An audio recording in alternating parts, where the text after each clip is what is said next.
dia mbola mpifaliana no iarabanantsika tsirairay avy a manaraka an'izao fandaharana miomana eona amin'Andriamanitra ao izao. Tia anao Jesosy, tia antsika Jesosy, ary matoa izy mbola miteny, mbola manome izao tombonandro zao tenenana amintsika dia fitiavana.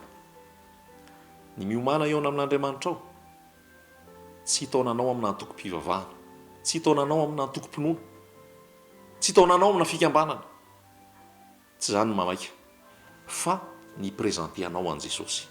Raha tsisy an' Jesosy ianao, le tena Jesosy, le tena izy, fa be da be koa ny Jesosy tsy izy amin'izao fotoana izay toriana, dia fahafatesana, tsisy fifaliana, tsisy fitsaharana, tsisy filaminana, tsisy fiadanam-po, tsisy famonjena raha tsy misy an' Jesosy. Inona moa sy ho azon'ny olona raha mahazo zao tontolo zao ary izy kanefa very ny aina, fa Jesosy no ambara amintsika. Fandaharana miomana eona amin'Andriamanitra ao, fandaharana omenantsika tsirairay avy, atonga antsika hahazo ilay fahamarinana amin'ny alalan'ny teny rehetra izay ambara. Tsy ho fanambarana olombelona, tsy fitoriana olombelona, fa fanambarana an'ilay mpanjaka ny mpanjaka sy ilay tompony tompo, ilay nandresy ny fahafatesana, ilay anarana ambony noho ny anarana rehetra dia Jesosy Kristy izany. Raha misy maniry anana an'izao fitoriana izao, izao toriteny izao sy izay rehetra hafa rehetra voalaza, dia afaka omenantsika tsirairay avy maimaim-pona izany, satria maimaim-pona ny filazantsara tsy azo amidy, tsy hividiana, tsy voavidy. Hoy Jesosy Tompo hoe nomena maimaim-pona ianareo dia mizara maimaim-pona. Izay ny teny nomeny Tompo anay. Any Tompo ny vina ary izy koa no mamatsy, izy no manome izay rehetra ilaina. Raha misy maniry an'izao fitoriana izao, fandaharana izao dia omena azy maimaim-pona izany. Efa misoratra ao amin'ny eo ambany eo ny laharana izay afaka entsoina angatahana an'izany, na koa ny adresy mail ifaneraserana. Fa ny zava-dehibe maika ny fitoriana, ary ho avy any amin'irao ny lanitra Jesosy. Vonona ve ianao, vonona ve tsika? Fa izay ny tena mamaika hoe hiara-hiakatra amin'ny Jesosy eny amin'irao ny lanitra. Mandalo ingeny eto tany, fandalovana ny eny eto, vetivety foana dia tapitra ny eto, ary tsisy malala hoe roviana na roviana ny ialana eto. Fa amin'ilay fotoana ialana eto, vonona ve hiara-hiakatra amin'ny Jesosy? Fa raha tsy miaraka an' Jesosy, fahafatesana, fahoriana, fijaliana, fahoriana mandrakizay, fa mila manana fihavanana amin'ny Jesosy Kristy. Dia maimaim-pona izao fitoriana izao. Raha misy maniry ihany koa hoe anaovana fitoriana, anaovana fizarana any amin'ny faritra, any amin'ny toerana maro isan-karazany any, dia afaka atao maimaim-pona ihany koa izany, azon'ny olona ny famonjena. Misy mantsy mivarotra an'izao fitoriana izao, asiany hira kely ao anatiny dia asiany toroteny avy eo, asiany hira kely ao anatiny, asiany toroteny avy eo, tsy avy aty miomana eo amin'Andriamanitra ao izany. Raha misy manatona antsika ka miteny hoe avy amin'ny hoe miomana eo amin'Andriamanitra ao ka mangataka vola, mangataka fitaovana, mangataka fananana, tsy izy zay, tsy avy aty zany, tsy avy aty aminay zany, fa olo-kafa zany, ary olona hafa izany, olona mivarotra manao fivarotana zany, tompo ane amindra fo aminy. Fa ny avy aty miomana eona amin'Andriamanitra ao dia maimaim-pona avokoa izay rehetra zaraina, izay teny omena, izay famangina atao, izay fitoriana atao, maimaim-pona, satria maimaim-pona ny filazantsara. Ary ny tompony arena, tompon'izao rehetra izao no manome izay ilaina ahafahana manatateraka izany, ary matoky sy mino tsika fa izy manatateraka ny asa rehetra. Toizantsika ny fitoriana izay natao teo alohany amin'ny hoe fahamasinana. Tsy miditra ny fanjakan'Andriamanitra tsika raha tsy masina. Hoy ilay filazana zay hoe firana zay hoe masina ny lanitra feno voninahitra ka ny ota tsy ho tafiditra any. Ny fanohatra amin'ny fahamasinana, ny masina dia ny ota. Ahoana ny fomba iainana an'izany fahamasinana izany? Voalaza tamin'ny toriteny teo aloha fa Jesosy mihitsy ny fahamasinana. Voalaza tamin'ny Korintiana voalohany toko voalohany 1:30 tanoany zay. Voalaza koa fa Jesosy mihitsy no nivavaka hoe manamasina azy amin'ny fahamarinana, fa nitenao ny fahamarinana. Voalaza Salamo 1:10 hoe inona ny arovan'ny zatovo lalaka alehany tsy voaloto, ny fitandremana araka ny teninao. Atao poko ny iraketako ny tenao mba tsy hanotako aminao. Izany hoe dingana voalohany fahasoavana ilay fahamasinana, tsy avy amintsika. Tsika no manao hoe ho masina, tsika no miezaka ny hoe ho masina, fa Andriamanitra mihitsy no efa nanamasina antsika noho ny vavaka nataon'i Jesosy Kristy, ary izy no manamasina. Ny manamasina antsika dia ny tenin'Andriamanitra. Ny manamasina antsika ihany koa dia ny rany Jesosy Kristy. Resitsika ange izay teny izay ao amin'ny Petera voalohany, toko voalohany. Petera voalohany, toko voalohany dia hozy izy hoe tsy tamin'ny volafotsy na tamin'ny volamena izay mety loha mety ho simba ny nanavotana anareo tamin'ny fitondratena adala izay nilovanareo tamin'ny netin-drazana tamin'ny razanareo fa ny rahasoany Kristy. Andininy faha 9 Petera voalohany toko voalohany. Ny rahasoany Kristy toy ny ranjanak'ondry tsy misy kilema ary tsy misy petipetina. Izay no nanavotana antsika tamin'ny fitondratena adala izay azontsika tamin'ny netin-drazana. Ny ran Jesosy koa zany manadio sy manamasina. Voalaza ny ten'Andriamanitra hoe raha miaiky ny fahotantsika isika matoky sy marina izy dia manadio antsika, mamela ny helotsika, ary ny ran Jesosy zanany no manadio antsika ho afaka amin'ny tsy fahamarinana rehetra. Ny ran Jesosy Kristy. Jaona voalohany toko voalohany andininy fafito. Ny ran Jesosy zanany no manadio antsika ho afaka amin'ny ota rehetra. Tsy avy amintsika zany fa Andriamanitra ny fananao azy. Fa rehefa avy eo tsika mifona, mibebaka, dia raisy ny tompo zany fifonana sy fibebahana zany dia manadio antsika izy. Zay ny anankiray. Fa izao lazaiko foana amin'izay hoe ahoana ara ilay fomba fiainana. Be dia be ny tenin'Andriamanitra ato. Mety tsy ho voalaza antsika daholo ny amin'izany hoe fiainana amin'ny fahamasinana zany. Fa eo ilay hoe Andriamanitra no miasa ao anaty na amin'ny fikasana na amin'ny fanaovana tanteraka ny sitrapony. Tenin'Andriamanitra dia milaza fa Jesosy ny manamasina. Fa izao misy andraikitra koa ato amiko. Izaho tsy robot, ianao tsy robot, fa Andriamanitra mametraka safidy. Rehefa nametraka ny Adama sy Eva izy tao mampisaidena, tsy nametraka azy ho tahaka ny robot, fa nametraka azy malalaka, olonafaka, mahay misafidy. Inona no atao? Inona no atao? Fa arakaraka ny safidinao ny fiatraikany zavatra amin'ny fiainanao. Tenin'Andriamanitra milaza hoe Galatiana, milaza hoe Andriamanitra tsy azo vazivazina izay nafafon'ny olona nojinjainy. Mazava zany teny zany ary marina hatrany zany teny zany. Fa arakaraka ny ataoko na tsara na ratsy ny valiny. Ohabolana toko faha 9 dia milaza hoe ny ataon'ny olona ny masimba ny alehany ka amin'ny Jehovah ny sosotra ny fony. Zany hoe tsika olona afaka ary manana ny fahalalahana. Fa izao Andriamanitra mametraka safidy foana. Zay Andriamanitra fitiavana azy, tsy manery. Jesosy ary ao amin'ny Apokalipsy toko 7 dia hozy izy hoe indro mitsangana eo ambaravarana ka mandondona. Tsy manery izy. Zay Andriamanitra fitiavana, Andriamanitra endry azy ary mametraka safidy koa izy amintsika rehetra mba tsy ho vizonana ny anarahana an Jesosy, tsy vizonana ny akarana amin'ny raon'lanitra, tsy vizonana no ialana amin'ny fahotana, fa fitiavana an Jesosy. Dia ohabolana toko faha 9 dia milaza hoe ny fahadalan'ny olona no masimba ny alehany ka amin'ny Jehovah ny sosotra ny fony. 9:7. Zany hoe arakaraky ny hetsika ataoko, ny fisainana ataoko, ny fitondratena ataoko, ny safidiko, ny fiatraikan'iny eo amin'ny fiainako. Any amin'ny Deutéronomie dia ny tenin'Andriamanitra hoe napetraka eo anoloanao ny fiainana sy ny fahafatesana, ny fitahiana sy ny fanozonana, vidiana ny fiainana mba ho velona ianao. Zany hoe misy anjara antsika, misy hetsika avy amintsika mba hatonga antsika hanana ny fahamasinana. Ndao raisitsika ny tenin'Andriamanitra amin'ny Korintianina faharoa toko fahafito. Korintianina faharoa toko fahafito dia zao ny voasoratra ao. Andiny voalohany. Koa raha manana ireo teny fikasana ireo isika ry malala dia aoka isika anadio ny tenantsika ho afaka amin'ny fahalitoana rehetra na amin'ny nofo na amin'ny fanahy ka hatateraka ny fahamasinana amin'ny fahatahorana an'Andriamanitra. Zay zao dia andraikitsika zao zay. Ny andraikitsika zany dia zay manana ireo teny fikasana ireo tsika. Fa koa ny alohany io efa fizarana teto ihany koa le hoe mivoaty eo aminy, mivoaty eo Babilôna, aza miray amin'ny asa maizina tsy mahafokatsy miala amin'izay tsy sitrapon'Andriamanitra rehetra. Dia zay nolazaina eto hoe raha manana ireo teny fikasana ireo isika ry malala dia aoka isika anadio ny tenantsika ho afaka amin'ny fahalitoana rehetra na amin'ny nofo na amin'ny fanahy ka hatateraka ny fahamasinana amin'ny fahatahorana an'Andriamanitra. Ny fahatahorana an'Andriamanitra mahatonga anao ho masina, misy safidy apetraka ny tompo aminao. Zao ny voalaza amin'ny resaka fahamasinana ihany. Filipianina toko faharoa. Filipianina toko faharoa andininy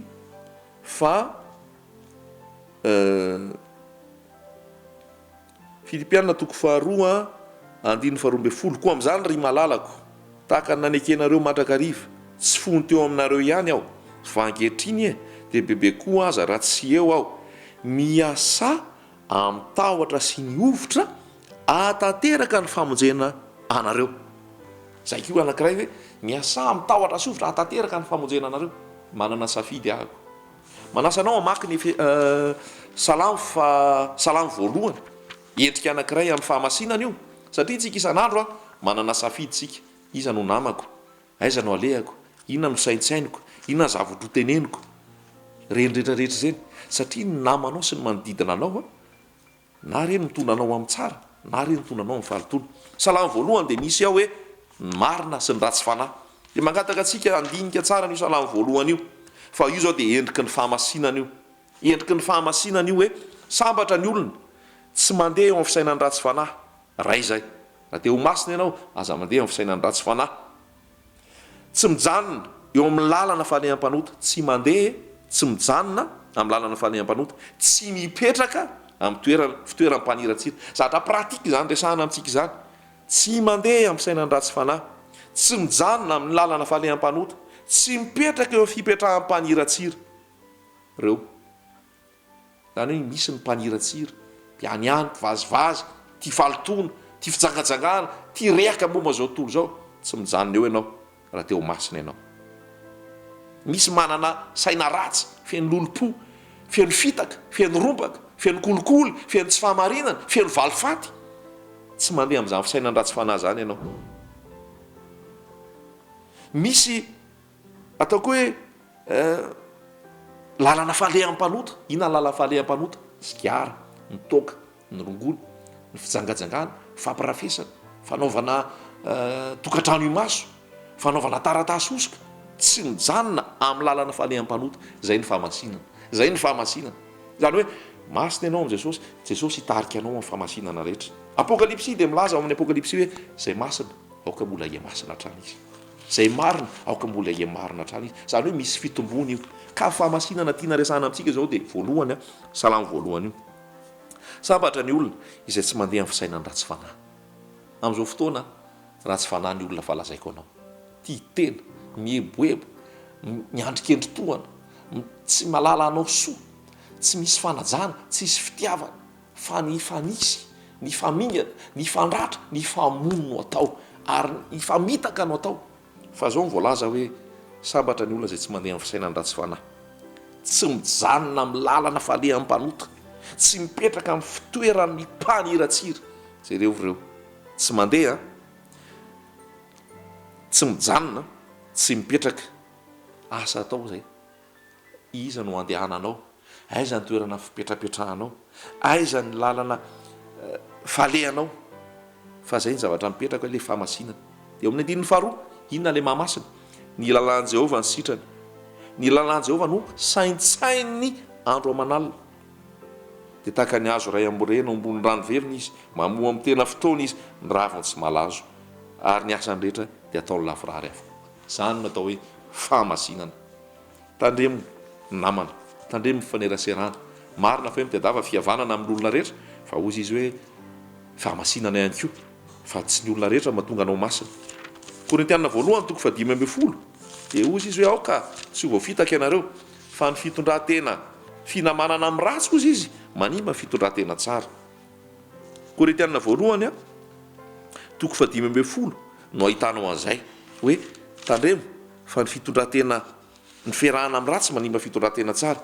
Korintianina voalohany toko 5:10 andininy fa 3:30 mametraka tsara mihitsy ny ten'Andriamanitra hoe aza mety ho fitahana ianareo. Ny fikambanana amin'ny ratsy manimba ny fitondran-tena tsara. Ny akanjonao madio fotsy, tsy azo entinao eny amin'izao zavatra mora mampaloto zany. Ny fisainanao madio, ny toe-ponao madio, tandremo ny fikambananao amin'ny ratsy. Amin'ny teny frantsay mazava be hoe les mauvaises compagnies corrompent les bonnes mœurs.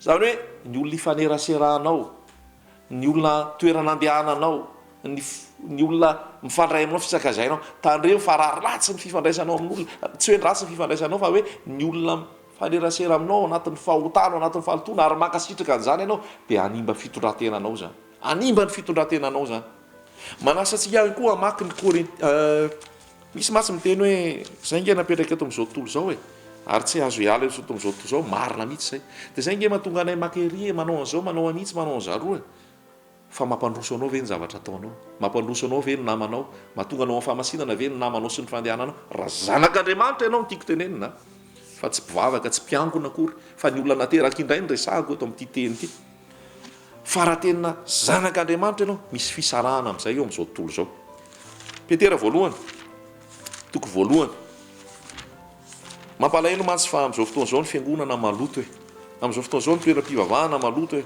satria fitafian'izao tontolo zao ary zao tontolo zao no hitanao ny akanjo mamoafady ny rindrakira mampitanjaka mampitsinjaka ny hira mampitanjaka mampitsinjaka ny fomba fanao zao tontolo zao no hitanao amin'ny fiangonana de tena aleo tsy mankany tsony aloha mipetraka tsara ohatrany de mivavaka rery mandinika tenin'andriamanitra rery ary misaotra ny tompony am'izay teny omeny fa misy tenin'andriamanitra koa mazava be ato alohan'ny ijerentsika an'le petera timoty faharoa toko faharoa izy hoe mandosira ny filan'ny tanora fanahy mandosira ny filan'ny tanora fanahy zany ny apetraka ny tompo amintsika aminao zay zanak'andriamanitra de zany ny zavatra teneniny timoty faharoa toko faharoa andin'ny faharoa am'roapolo fa mandosira ny filan'ny tanora fanahy inona ny filan'ny tanora fanahy fijangajangana firaisana aranofo alohan'ny fanabadina fampirafesana fisotroana fifohana raha zanak'andriamanitra ianao nateraka indray ianao zandriny jesosy kristy ianao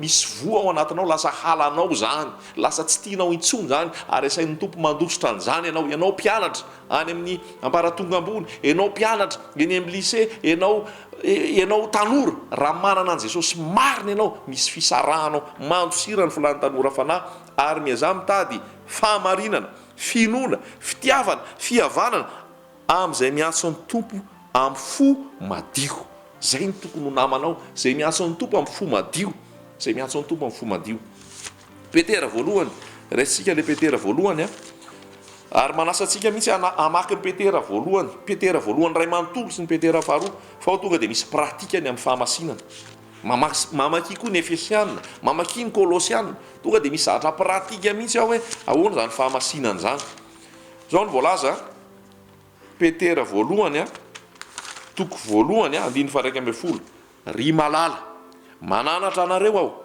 satria vahiny sy mpivahiny ianareo fa adio ny filan'ny nofo fa miady amin'ny fanahy ireny aoka ho tsara ny fitondrantenanareo amin'ny jentilisa mba hankalazana an'andriamanitra amin'ny andro famangina noho ny ahitany ny asa tsara ataonareo de jerentsika koa toko faefatra amin'ny petera voalohany ihany andininy voalohany petera voalohany toko faefatra koa satria niaritra tamin'ny nofo kristy dia alao mba ho fiadinareo koa izany sainy zany fa zay niaritra tamin'ny nofo de efa afaka amin'ny ota de andininy faharoa mba tsy andaninareo ny andro sisa iainanareo amin'ny nofo araka ny filan'ny olona intsony fa araka ny sitrapon'andriamanitra fa ampy zay ny andro lasa ho nanaovana ny fanaon'ny jentilisa zay le fanaon'ny jentilisa tamin'ny nandehanana tamin'ny fijejojejono tamin'ny fanirian-dratsy tamin'ny fimamona tamin'ny filalaovan-dratsy sy ny fisitrotoka sy ny fanompotsapy zay fady indrindra ary amin'izany de gaga izy ireo satria tsy miara-miazakazaka aminy ianareo amin'izany fanarana-po amin'ny ratsy zany ka de teneniny ratsy miovy io rehefa manana an' jesosy ianao namanao tamin'izao tontolo zao lasa tsy ho namanao tsony satria ianao fa tsy eo am'izao tontolo zao intsony satria ianao tsy eo amin'ny fanjakany maizina tsony fa ianao amin'ny fanjakany mazava de ozy izy hoe gaga izy satria tsy miara-miazakazaka amin'ny tsony ianao fa kio tsara nge tenin'andriamanitra hoe ampy ny andro lasa nanaovana ny fanaon'ny jentilisa fijejojejono fimamona fanindrindratsy filalaovana fa avetavetana eo mason'andriamanitra rehetra fa dina amin'ny anaran'i jesosy zany ary amaranako azy hoe fa ho tapitra indray ny fotoana romanina toko faharoa ambe folo de mazava tsara raha teo masina ianao aza manaraka ny fanaon'izao tontolo zao be da be ny zavatra fanaon'izao tontolo zao manohatra ny tenin'andriamanitra tsy akasahan'andriamanitra jaona voalohany toko faharoa de milaza ihany koa hoe aza ty zao tontolo zao naza zavatra eto am'izao tontolo zao io resaka fahita lavitra io resaka serasera amin'ny resaka internet io zay fahavetavetana ny akamarony ao aza ty zao tontolo zao na zay zavatra eto am'izao tontolo zao fa mandalo zany rehetra zany fa zay manao sitrapon'andriamanitra maharitra mandrakizay. Jakoba toko efatra de milaza hoe ny fizaka izana am'izao tontolo zao fandrafinan'andriamanitra le zao tontolo zao io zany le fomba fisainana, fomba fekanjo, fomba fiteny, fomba fijery, fomba fanao zay tena hoe rafitra babiloniana, rafitra satana, rafitra avy amin'le fanaratsy. Rehefa ao am' Jesosy ianao rafitr'andriamanitra anao rahanao, rafitr'andriamanitra anao rahanao. Ary inoko fanofana masina ny efa miasa ary mbola miasa am'izany teny zany.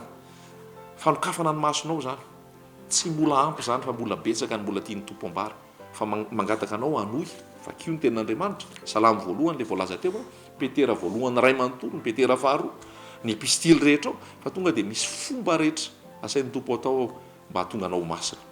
De ny fanamasina ny hiasa ary ho masina tokoa tsika ny fitondran-tena rehetra ho vonona amin'ny andro fampakarana fa tiantsika ny tompo ary izy no mahatateraka an'izany araka ny sitrapony fa mahatoky le nyantso ary izy ihany ny hatateraka mba ho masintsika saina tena aina fanahy ary tsy hanatsiny amam-pondro amin'ny fiverenan'i Jesosy Kristy. Amen.